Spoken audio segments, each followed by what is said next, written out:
It's 96 days to the 2024 presidential and parliamentary elections. Hello, good evening, and welcome to Newsnight. In this edition, Minority on Works and Housing Committee calls for the removal of the Lands Minister over what they describe as a sector minister's failure to protect water bodies and rivers from illegal mining.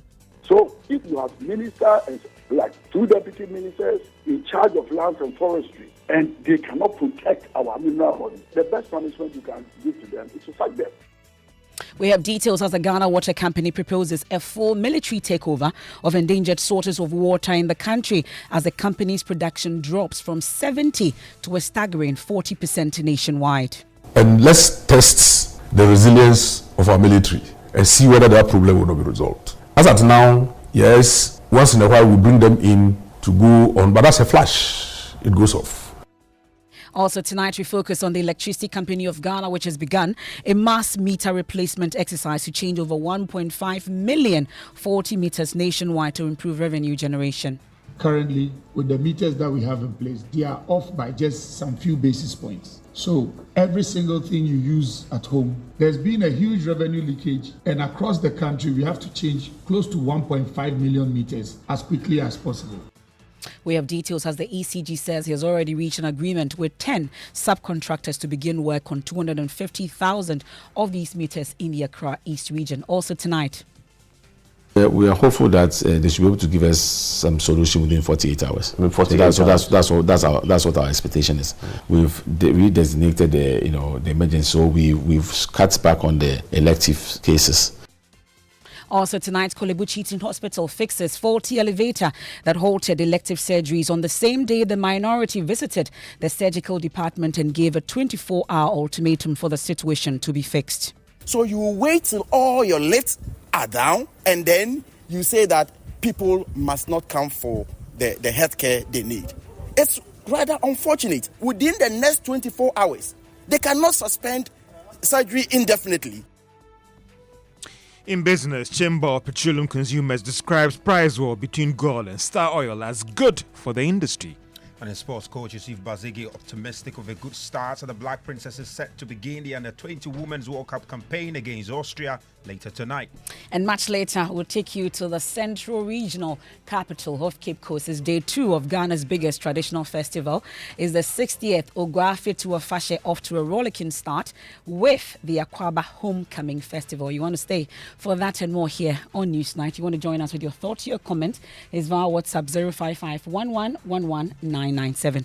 I am MFA Pau. And my name is Evans Mason. We start tonight with the minority tonight demanding the removal of the Lands Minister and his deputies over the failure to protect the country's water bodies and rivers from illegal mining. Currently, Ghana Water Company production level has dropped from 70 to 40% nationwide due to illegal mining activities. In our latest Hotline documentary, Poisoned Rivers, producer Richard Kujonyako has been detailing ordeal of communities bearing the brunt of this particular situation. We'll get to hear from the minority shortly. First, here are excerpts of the documentary. Along the banks of the Pra River, Alfred Loku stands, staring at the murky water. Alfred fishes and farms here at the Anlo Beach, a community near Shamai in the western region. Alfred remembers a time when he could see the riverbed, clear and swarming with fish. Now the water is a thick, toxic sludge, the result of illegal mining activities. Galamsey had turned the lifeblood of the land into poison. When the mining was not done in the Pra River, we were using it to do all our chores, including drinking it. All we needed to do was to put in camphor. We were using it to cook and wash. Everything has been destroyed now. First person, yet me the banana dinner. Udisi unyama yefi over to my dear sea. Upera, Musoni Okra, over to Mano. See Bibia Poto Asai. Alfred laments the loss of their livelihood, describing the daily struggle to secure water for drinking and household chores as a relentless battle. Ebia Bula, Bakadia say Asai. Unuma Abaha We now resort to wells. The lagoon here is completely destroyed. It's unsafe to drink it because there may be complications. All we drink is sachet water, and this is very expensive. Because of the washing done by the galamseers, the river is filled with chemicals, weeds, and mud. The fishes are all gone due to this situation. If you fetch your water for drinking, it is full of mud. We are really struggling to get drinking water because this one is no longer safe. Minutes of illegal mining that is wiping out their livelihoods. For now, what we have adopted is to get a community well, so that one will help us.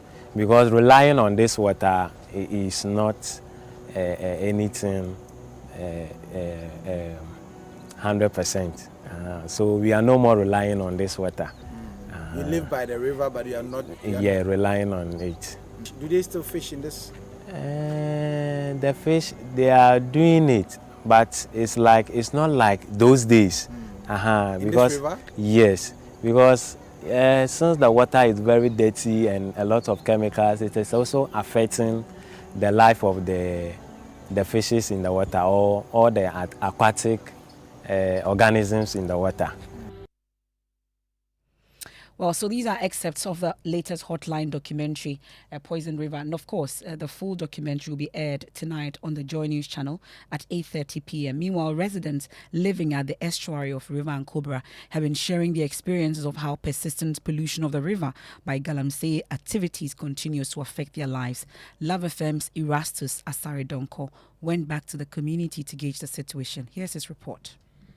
Ankobra River, situated in the western region of Ghana, flows through the Dwaboso and Nzema East districts. Direct mining on the river in many of the communities along its path has reduced its integrity. The Ankobra is contaminated.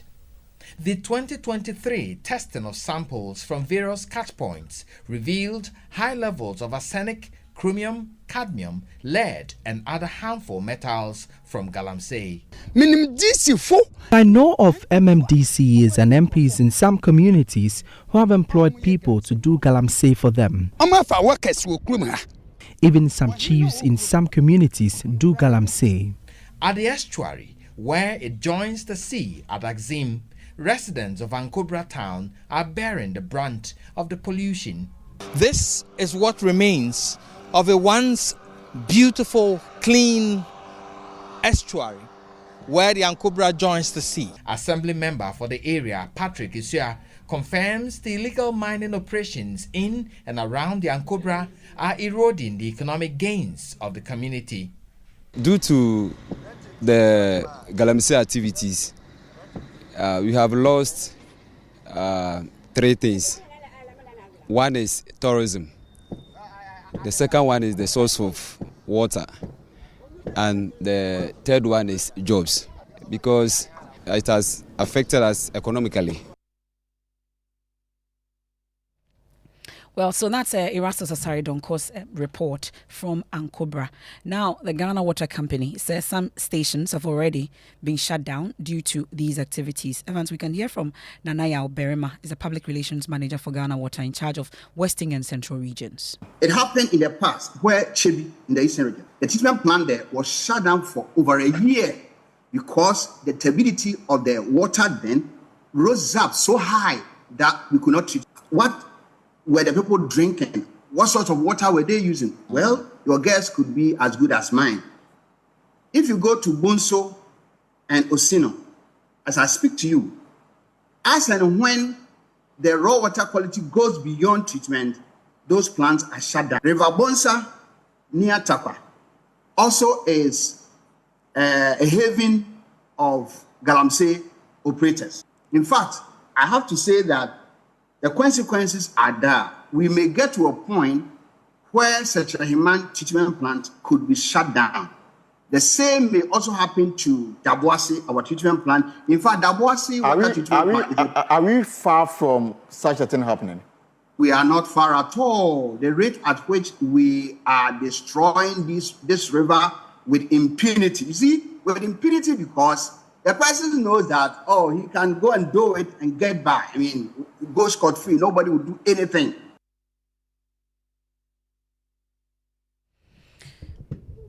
Well, the managing director of the Ghana Water Company himself, Clifford Brima, is also asking government to entrust the military with the responsibility of protecting these endangered water bodies. Think that, like other countries do, water bodies are national security issues.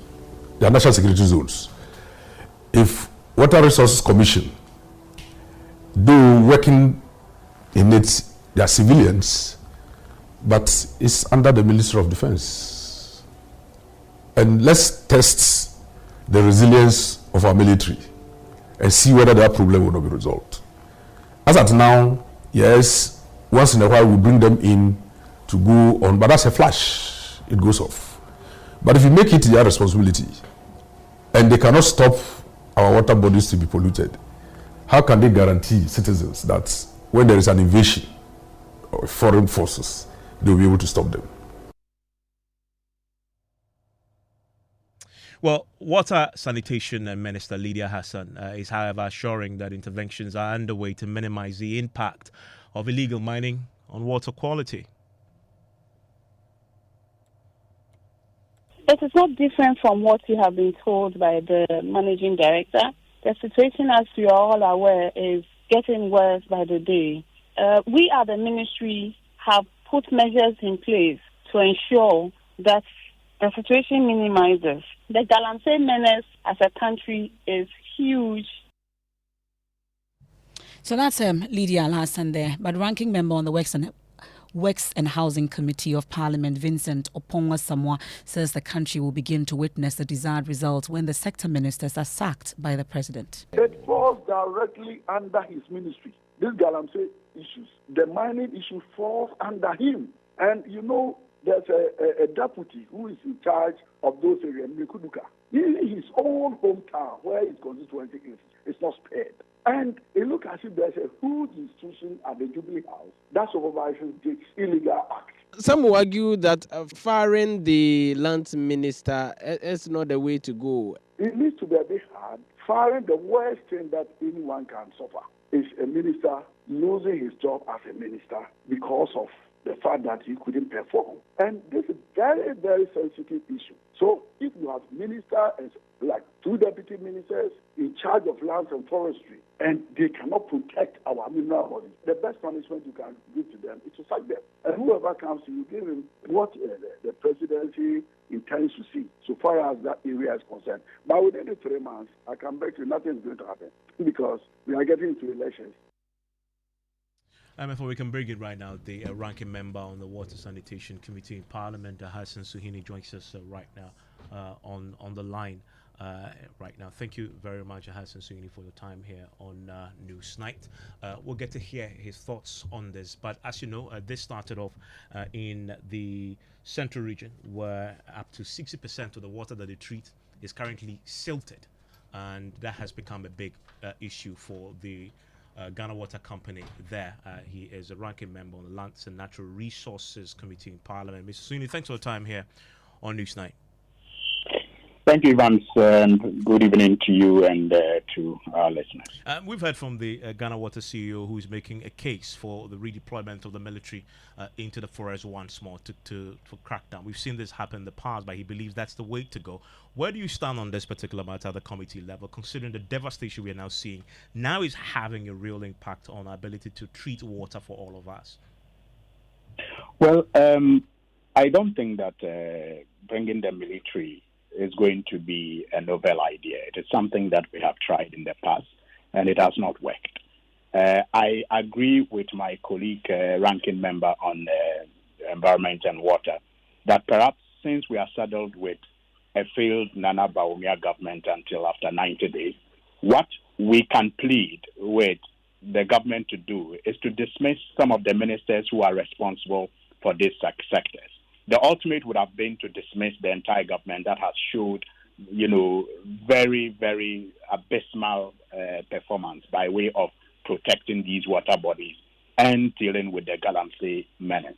But since we are saddled with them, I think that what we should plead with Nana Akufo-Addo and Dr. Bawumia to do is to at least fire the Minister for Lands and Natural Resources, fire the Minister for Environment, because these are the ministers who are supposed to oversee these sectors.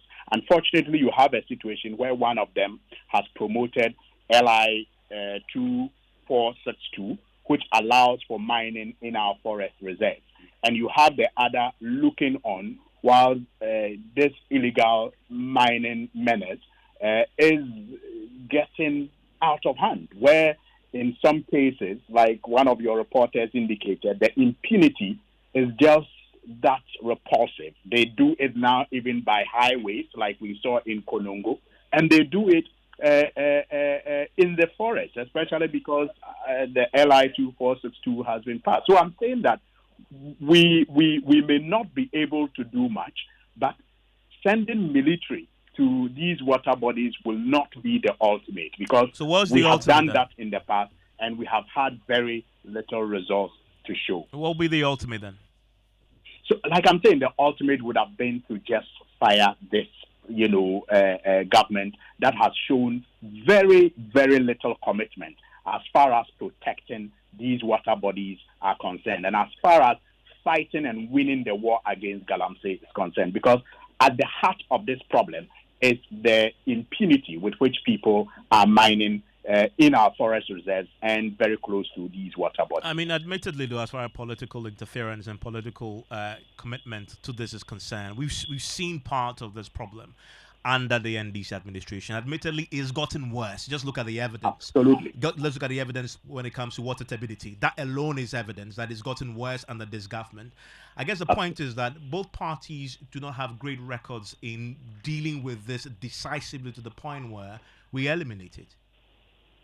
Well, but there is a reason why it has gotten worse. There is a reason, and the reason is the abysmal failure of this administration, and especially because many of them are involved in this illegal, mining business. And you can name them. You just, can roll your eyes and the names will fall off your lips.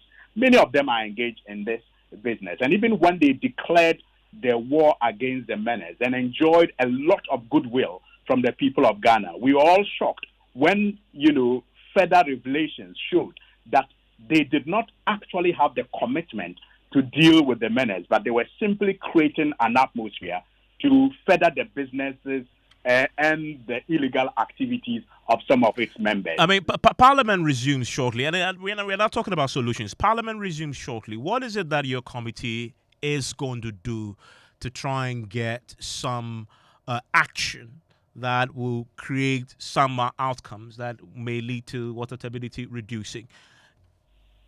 Yes, in talking about solution, there's the need for us to identify responsibilities and assign them to those who are expected to, carry out those responsibilities. And also to be bold enough to point out to people who fail in their responsibilities. So as Parliament, clearly, we have been raising these issues and also lending our support to government in every way possible, whether by way of policies and programs that they bring up, whether budgets that they need voted for the fight. We have always, given our support to help government to fight against this menace. Unfortunately, if government is unable to do it, I'm saying that what we expect the government to do for now, because we are saddled with this failure, is at least to make some moves that will give an indication that it is willing to do something about the menace. And one of the things they can do is to fire the ministers responsible for these sectors. Well, it's still within Parliament's jurisdiction to have a vote of censure. If the government decides not to fire the minister, you can do that. Is the minority prepared to start the process for this to happen? You know the nature of our Parliament. Yes, it is something that we will be willing to do. We have tried it before, and you know how it ended. Because in the end, people will be whipped in line, and it will become partisan. You remember the vote of censure on the finance minister and how it ended. So I am surprised that we will still be interested in exploring, opportunities, or if you like, ventures that will not give us the necessary result. I'm saying that the president has the ability as we speak to make changes at the Ministry of Lands and Natural Resources and also to make changes at the Environment Ministry. And I am hopeful that when they make those changes, perhaps the new ministers, if they are minded to leave anything to their credit, will take some, drastic measures. Those changes, to reduce the situation. those changes, won't happen. That's why the people elected you members of parliament and gave you the power to do it if the executive president fails to do it. That is why I am not checking that responsibility, but I'm saying that there's a need for us to identify their, respective arms of government and the responsibilities each have. And I need to make the point, and I don't know how strongly I can make that point, that one of the roles that Parliament plays is to provide key oversight. And you can check the Parliamentary Hansard, you can check the record, the number of times we have discharged this responsibility of ours. But if we have the situation as bad as it has become, like you have admitted, worse than before, it is important that the executive that has the authority of the people of Ghana also is held responsible some way, somehow. And that day, Sir Hassan Suhini is a ranking member on the Lands and Natural Resources Committee in Parliament. The company, also in the Ashanti region, is warning residents in Obuasi and neighboring communities of a looming water shortage as illegal mining activities continue to destroy the water bodies in the area. Well, my colleague Emmanuel Bright-Kweku has more in this report. The Odasu treatment plant serves residents in Obuasi and its surrounding communities, but the plant faces an imminent shutdown. The Oda River running through the plant is now polluted beyond its initial turbidity and coloration levels. Dr. Hansen Akute is the Chief Manager, Ashanti Production Region of the Ghana Water Limited. The Odasu treatment plant was designed to produce about 4 million capacity plants. It's a 4 million capacity plants. For every treatment plant, you must run what we call 24/7 processes. In other words, 24 hours continuously and 7 days within the week. Odasu alone, we are not able to run the 24/7 days continuously because of the galamsey. So we do what we call the batch system. Out of the 1.5 million gallons, which is about 664 meter cube a day, we are able to treat just about 3776 meter cube a day. So technically, the volume has reduced such that we cannot even meet the demand of the people of Obuasi. Where it's possible, we may shut down, and the best option is to transfer water from Kumasi to Obuasi. A similar situation is encountered by the water treatment plant in Konongo as illegal mining activities threaten the only source of water in the area. Currently, we are just abstracting about 1 million gallons a day for Konongo. And the turbidity of Konongo has also risen so high. The cost of treating the polluted water is impacting heavily on the operational costs of the water company, threatening sustainable production. For Joy News, my name is Emmanuel Bright-Kweku. So that's the situation from Obuasi. And the hashtag No to Galamsey is still on. You can join the discussion with that hashtag on all our social media platforms. And don't forget to catch the latest Hotline documentary, Poisoned River, is later on this evening on the Joy News channel at 8:30. Exactly. And all our social media platforms as well. Let's bring in George Riafe. He's no Galamseya, but he's a businessman. Yeah. What's up? What's your business? Coming up, the Chamber of Petroleum Consumers describe price war between Guel and Star Oil as good for the industry, describing it as real benefits of price deregulation program for consumers. And government admits a lack of strategic food reserves for the country in crisis times, but says it is working to deal with the challenge. The business news on Newsnight is brought to you by MTN Business. Welcome to the new world of business. Kingdom Books and Stationery, Sinter's Tanks and Pepsodent, Herbal and Charcoal. Welcome back to Business on Newsnight. Now, Chamber of Petroleum Consumers have described the current price war between two market leaders as good for consumers. Gold and Star have in recent times been on that path of consistent reduction in prices of petroleum products. This is coming after fresh data showed that Star Oil now commands the second spot in the industry after Gold, the market leader. Duncan Amoah is the executive secretary of the Chamber of Petroleum Consumers, and he tells Joe Business the development shows that the price to regulation policy is now working for consumers. What we have seen over the months with Star Oil edging out the likes of Total, Shell onto the number 2 spot is indeed not surprising because consumers are indeed price sensitive and will choose where they believe they get the right quality at the right price. We will not be surprised if but for the spread that Gold has currently, Star could have probably been competing with them to neck. But as I speak with you, Gold has done in excess of 400. The individual branches across the country, Star hasn't gotten to that number, so you don't expect that they will be able to compete neck to neck. But that notwithstanding, we had wished for this long ago, except that in the past, the top 3 OMCs, that as we used to call them, the big boys, were simply doing what you probably would call scheme or shadow pricing. Duncan Amoah is the executive secretary of the Chamber of Petroleum Consumers. Now, government has admitted the country is currently not having strategic food reserves in place to deal with serious crisis. There have been concerns about whether the country has the required reserves in place when it was hit by the recent dry spell in some parts of the country. But the Agri Minister, Brani Champon, argues that they are working to deal with the situation. Those strategic reserves, silos, we do not have. We just commissioned the construction of one. The 80 warehouses that we commissioned, okay, what I call these transit, they are not for the storage of grains for the long term. What was the purpose? You are a farmer, you harvest your maize, you want to be able to store it for 3, 4, 5, 6 months, okay, before you bring it to the market.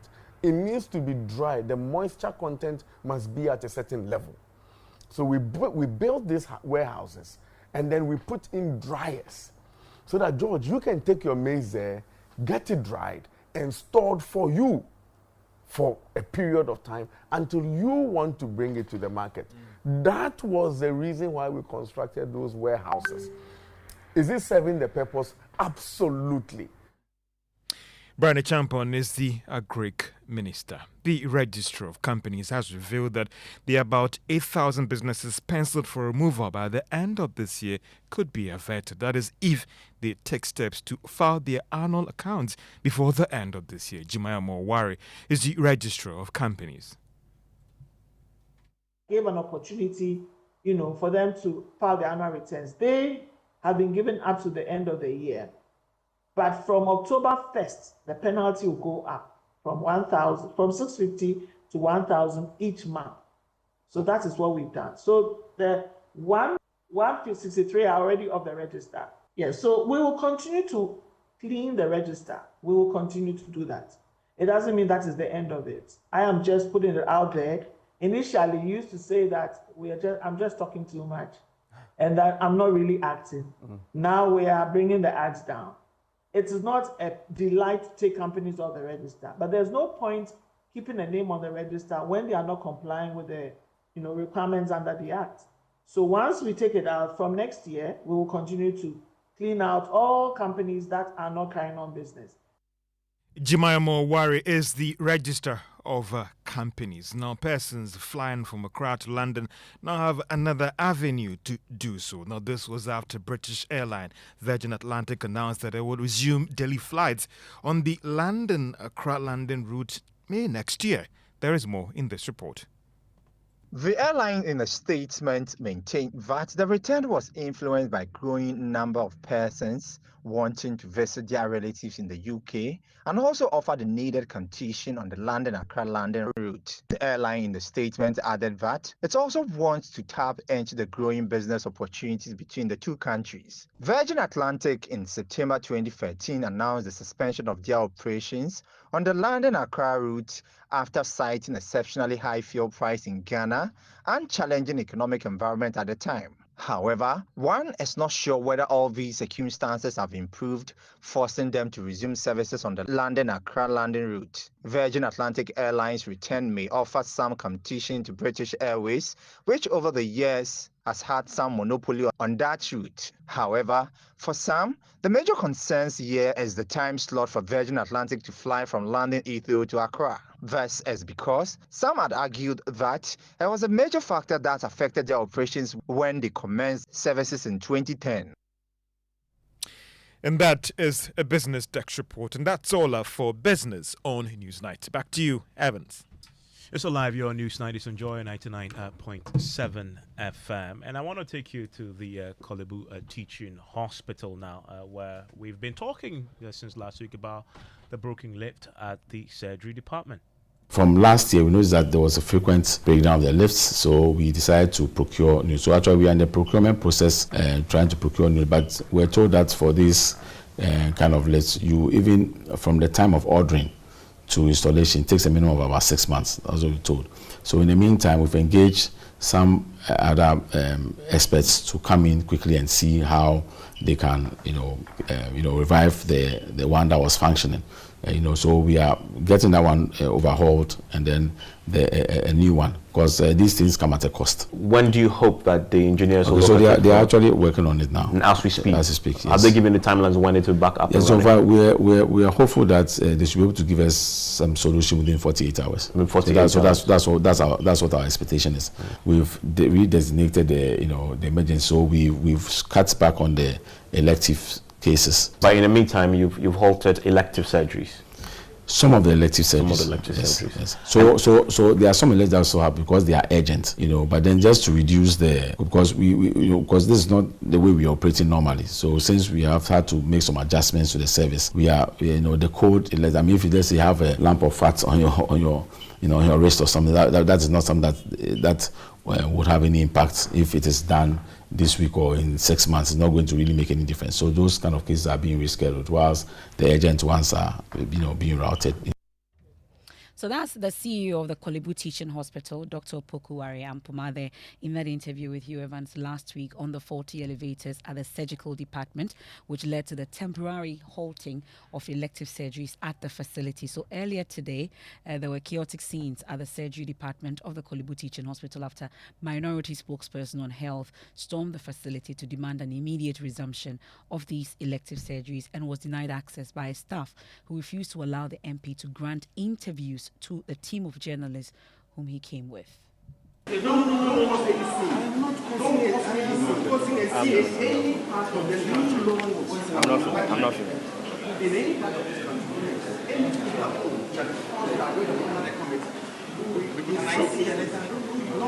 I don't know you. Do I know you? Have we met? Who are you? I'm not taking my time. Who are you? Do you have any letter introducing you to me? Who are you? I don't know you. I am not recording, boss. I am not recording. If I'm recording, how will you So that's what transpired there, and we're learning that there were no official, communication that was given by the team that they were visiting the Korle-Bu Teaching Hospital. Reason why the staff had to question the team about it, but Kwabena Kando eventually granted that interview to the team of journalists and issued a 24-hour ultimatum to Korle-Bu. Selective surgeries, and the reason they cited was as a result of faulty lift. So today, this morning, I decided to pay a surprise visit to see for myself whether or not the lifts are working. Unfortunately, the lifts are not working. We are here at the Department of Surgery, and the lift at the Department of Surgery is not working. The information we have gathered is that some of the lifts have been down for the past 4 to 5 good years. For me, it is rather unconscionable for a whole hospital, a teaching hospital such as Korle-Bu, to derelict its duty for just maintaining a lift to facilitate movement of patients to get the quality of healthcare they need. I mean, why? What happens to routine maintenance in this country? So you wait till all your lifts are down, and then you say that people must not come for the health care they need. It's rather unfortunate. And therefore, I am calling on the government, the minister responsible for health, within the next 24 hours. They cannot suspend surgery indefinitely. Within the next 24 hours, we must see the end of this unconscionable behavior.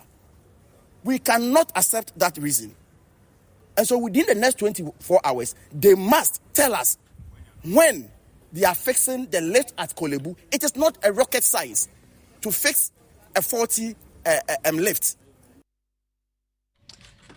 So that's Kwabena Mintah Akando, the ranking member on the Health Committee in Parliament. Well, Evans, we have good news tonight because Joy News is learning that that faulty elevator has been fixed at the Korle-Bu Teaching Hospital Surgical Department. Yes, it has been fixed, and the Korle-Bu officials tell us that in fact it was fixed yesterday.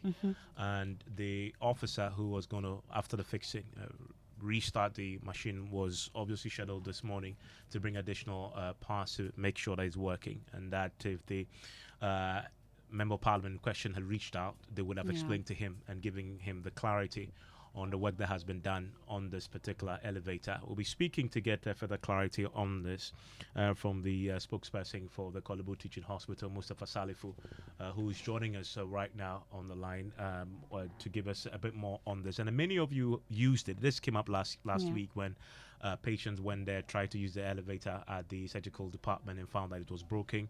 The CEO told us they were doing everything possible to try and fix it as soon as possible within 24 hours. Indeed, within less than a week that has happened. But the longer term plan is to replace that, particularly because of the frequency. And that's what he tells you would be within 6 months. Yeah. Well, let's do some messages briefly, and whilst we still work the line to bring in Mustafa on this particular development. And this one from Ofori in Kumasi says the destruction of water bodies by Galamsey activities is not genocide against humanity. Willful pollution and poisoning of drinking water of the poor in Ghana. Why are politicians looking on unconcerned? Okay, so I'm sure he's saying that it's rather genocide. That's Ofori from Kumasi. We have this one from Nana Spintex. He says, if the president who put his presidency on the line didn't resign due to the worst state of Galamsey, who else will? We all heard him defending Wontumi. The lot aren't worth our votes, he says. And this one also says, it is very unfortunate that illegal mining has taken over our natural lands and forests. And the sad one is that Chinese citizens are those you see in the various filling stations buying diesel and petrol on tricycles. Let's be sad as a nation. And we have AB from Amanfrom. Maybe we'll take that after we speak to Mustafa. Mustafa Salifu joins us now, speaks for the Korle-Bu Teaching Hospital. Mustafa, can you confirm if the elevators at the surgical department has been fixed? Yes, I can confirm the elevator at the surgical block has been fixed. And then it was fixed yesterday, but then there was a problem. They needed to do some settings this morning before we open up to public use. So they came this morning and then did the settings and then opened it up for use by our patients and staff. And this happened before the Member of Parliament came to the Korle-Bu Teaching Hospital or after, in terms of the opening? It happened afterwards. Okay. In fact, I think shortly after he left, the engineers reported, and then they were able to do the settings, and then told us that we could use it for patient care. So the key question I'm sure that Evans was pointing to was whether you fixed this particular faulty elevator prior to the visit of the minority team today to the Korle-Bu Teaching Hospital. Yes, it was fixed yesterday, but we hadn't opened it up for public use. So the engineers asked us to wait until they come and do their settings before we then open it up for use by our patient staff and then visitors to the department. The Mintah Akando, did he reach out at all before he came to the Korle-Bu Teaching Hospital today? No, we didn't have any wind of him coming to the hospital at all. We were there in our early morning meetings when a journalist from one of the media houses came to the public relations unit and then asked that he wanted direction to where the Honorable Mintah Akando was. So we got alarmed, and then we probed further to ask what he was to do, and then we were told that they had received invitation that he was coming to inspect the lift at the surgical department. So shortly after that, the PR rep at the surgical department sent a message that Honorable Mr. Kondo was at the surgical department, and then asked whether we had any knowledge of his comment. We told them no, we didn't know about it at all. So while he was there, I think some of senior members were passing by and then asked what was happening, because they had seen somebody. Apparently, they didn't know who he was, so they were asking who he was, whether he had gone to the administration, whether he has gotten any clearance from administration before coming to the surgical department, with a large number of media personnel following him. I think that led to some kind of they insisted that he needed to get clearance from administration before coming to the department, because per the hospital's protocols, any high-profile person coming to the hospital, or if anybody wants to have any media engagement, you need to get clearance from administration before you can have access to certain parts of the hospital. So that was what transpired. But later on, we left the meeting, we cut short the meeting, and then went up, and we met him at the one of the car parks. And then we asked him what was happening, what he had come to the hospital to do. He told us that he was paying a surprise visit to the hospital, and that there was no need to inform the hospital administration before coming. Well, subsequently, we heard that he had issued a 24-hour ultimatum. But really, the concern is about this particular faulty elevator that has now been fixed. The assurance that people need is that it will not happen again, such that elective surgeries will be suspended at some point. Yes, we want to give the assurance that the lift has been fixed. We have received assurances from the engineers that there's nothing. It will be able to stop the process until we have it changed. You know, the hospital had initiated a process to have one of the lifts replaced with a brand new one. That process is on. The expectation is that within a period of 6 months, we should be able to have it manufactured, delivered to rest, and then installed within a period of 6 months. So we hope within that duration we'll not have any problems with the lift that has been fixed for us to use now. We're grateful. That's Mustafa Salifu there speaks for the Korle-Bu Teaching Hospital. Let's do sports. Musbao, what do we have? Well, for the 2024 FIFA Under-20 Women's World Cup is underway in Colombia, and Ghana's Black Princesses are making their 7th consecutive appearance at the competition. Later tonight at 10 p.m. they will play a debutant Austria. And, for despite having made 7 consecutive appearances, they're yet to advance past the group stage. And ahead of the game later tonight, head coach of the side, Yusuf Bazige, is confident the team will be able to break that jinx. But importantly, he says the team is ready for the game against Austria. Players are much ready because this is what they are waiting for, and the time has come. And looking at the enthusiasm with the technical staff, they are also quite okay because the players are looking up to us.